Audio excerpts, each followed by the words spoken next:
Hey guys, welcome back to the channel. Today, in this video, I am going to show you the changes and improvements in the Canary channel of Windows 11 Insider Preview, build 27788.1000.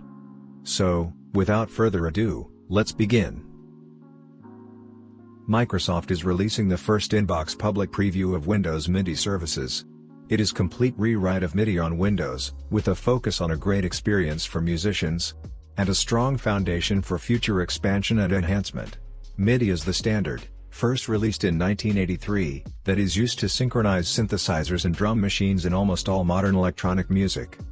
It's used to record and play back note information, control stage lights and effects, keep mixers in a large venue in sync, and so much more. Although it is not itself audio, the MIDI protocol is essential in making music, and was heavily used in the rise of hip-hop and other genres. MIDI 2.0 is the first major update to the core MIDI protocol since 1983, offering everything that modern musicians need today, like increased speed and fidelity, better control of instruments, modern bidirectional conversations and negotiation between instruments, discovery, better USB timing, and more. Windows MIDI Services offers the following benefits.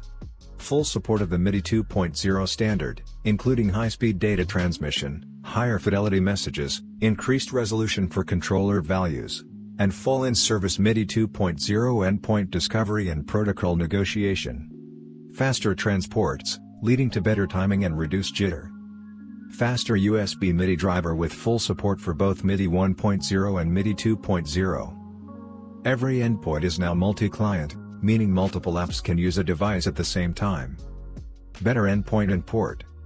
In-service scheduling of outgoing timestamped messages, and timestamped incoming messages, for apps using the new Windows MIDI Services App SDK. Automatic translation between MIDI 1.0 and MIDI 2.0 based on API, application, and device needs. Much more device metadata is available to applications. A better device for adding, updating, and removing notifications.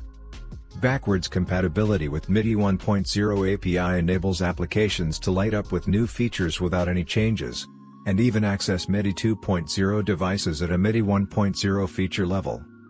In the MIDI service, all its transports, all the tools, the tests, and the SDK are all MIT licensed open source, and have been developed in concert with hardware and software partners around the world. The new USB MIDI 2.0 class driver, graciously provided to Microsoft by Association of Musical Electronics Industry of Japan, and written by Note, is a high-speed USB MIDI driver which works with both the new USB MIDI 2.0 devices, as well as with class-compliant USB MIDI 1.0 devices. By default, for compatibility, this is enabled only for USB MIDI 2.0 devices and a handful of USB MIDI 1.0 devices. However, you may manually assign this driver to any class-compliant USB MIDI 1.0 device yourself to gain the better transfer mechanisms. In addition to installing the required runtime components, the SDK runtime installer includes these tools: Windows MIDI Services Console tool for sending messages, checking the state of MIDI, monitoring incoming messages, sending system exclusive, and much more. MIDI Diagnostics tool which provides information about the state of MIDI on the PC. MIDI Kernel Streaming Endpoint Info is a hardware developer-focused tool that provides information about the kernel streaming endpoints. MIDI Multicast Dynamic DNS Info is a tool to support the upcoming network MIDI 2.0 transport. Microsoft is gradually rolling out the ability to seamlessly resume working on OneDrive files from your phone on your Windows 11 PC with a single click. With this feature, you will get a notification asking you whether you want to pick up where you left off editing a OneDrive file, like a Word document, that you last viewed or edited on your phone within a 5-minute time window, preceding unlocking your PC. Upon clicking on this notification, the same file that you were viewing or editing previously on your phone will open in your default browser on your PC. Here are some important details about how this feature works. This feature works only when signing into OneDrive with a Microsoft account. Work and school accounts are not supported, and you need to be using the same Microsoft account signing into OneDrive on your phone and signing into your Windows 11 PC. This feature supports Word docs, Excel spreadsheets, PowerPoint presentations, OneNote, Pages, and PDFs. The OneDrive file must be opened on your phone when your PC is locked. If you then unlock your PC within 5 minutes of accessing the file on your phone, you will receive the resume notification.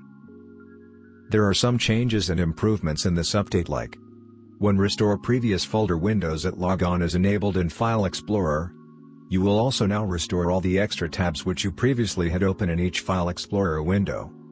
As part of this work, Microsoft has also updated the logic for the automatically save my restartable apps and restart them when I sign back. First, go to Setting App, then Accounts. Click on Sign In Options, so that when you enable this, it will automatically enable the File Explorer specific setting for you.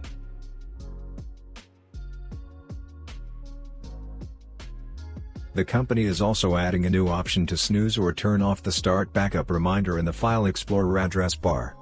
For those that are not already backing up their documents, pictures, or desktop folders, this option is available when you right-click Start Backup.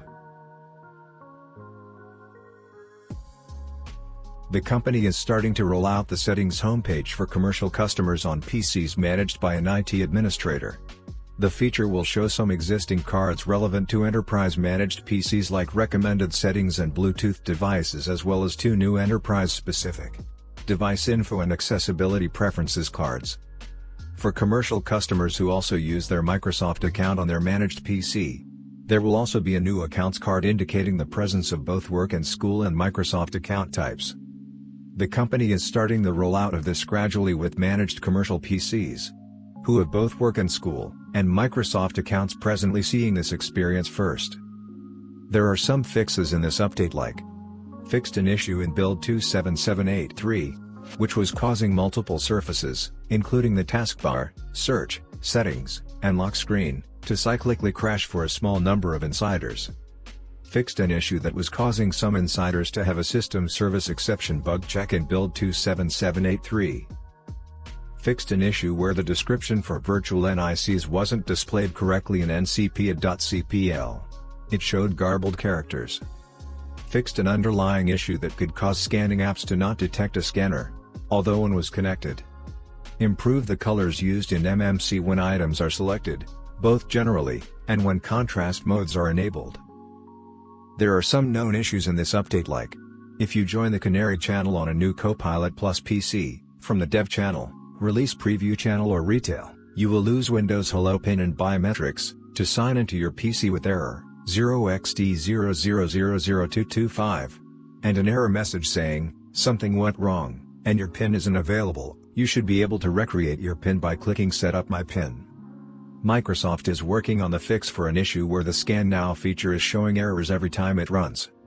If you see an error trying to install build 27788 0x800700D, along with a failed .NET update, click Retry on build 27788. And not the .NET update, and the build should install. When you open a File Explorer window and minimize it in this build, it may not be rendered correctly when you restore it. The home page of settings may crash. If you are impacted by this, you should still be able to open specific settings pages directly, by searching for them from the taskbar. The company is investigating reports where Hyper-V and other features that rely on it don't work properly. After updating the Microsoft Store, you will see the following improvements rolling out. The company is adding a new capability that lets you install individual components for some games. For instance, Call of Duty and Halo can let you install high-resolution textures or the campaign. This gives you greater control of your gaming experience and the install size of your games. Once your game is installed, you can return to its product page, click the new Manage button, and modify what components are installed. So, that was it. Hope it was useful. Consider like for the video, subscribe to the channel, and if you have any question, just comment down below. Thanks for watching and have a great day ahead.